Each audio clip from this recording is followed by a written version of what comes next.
Okay, this is my Welsh CRUIT. Names for this in other languages. In English it was called the crowd, and I would be Sean Folsom the Crowder. In Irish, the CRUIT, C-R-U-I-T, CRUIT. Also kind of a word for harp in Gaelic. In Scandinavia it was called STRAKHARPA or TALHARPA, and the sagas were recited to it. In Finland it was called JOUHIKANTELE, cantele being a kind of a harp, and this is the JOUHIKANTELE. And on the continent it was known as the ROTE.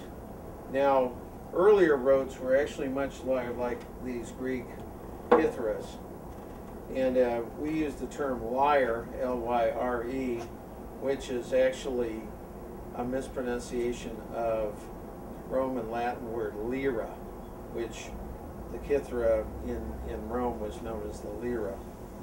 So we say lyre instead. So this is a bowed lyre, this particular one. So the rote, originally CROTTA, ROTTA, was used to accompany things like Beowulf.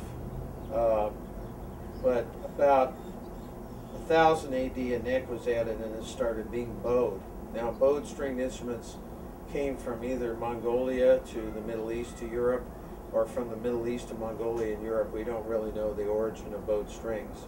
But basically, as the bow goes across the strings, it slips and sticks and slips and sticks. And what is known as engineering is slip-stick oscillation.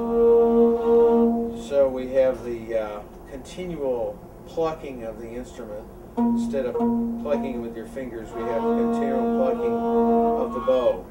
So learning by rote actually works, and it's a way of taking a short-term memory and making it into a long-term memory by virtue of putting it to a tune, thereby creating links between the left and right brain hemispheres.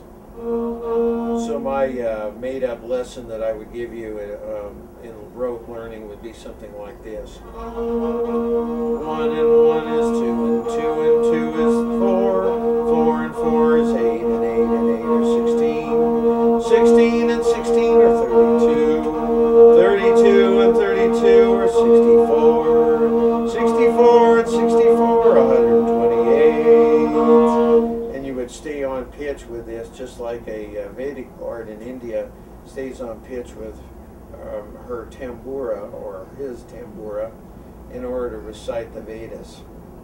So very similar kinds of things going on in India. Now there's an Irish rock carving showing it being played under the chin. Because I had violin lessons, I kind of prefer this position to the one on my knee.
So this is my CRUIT.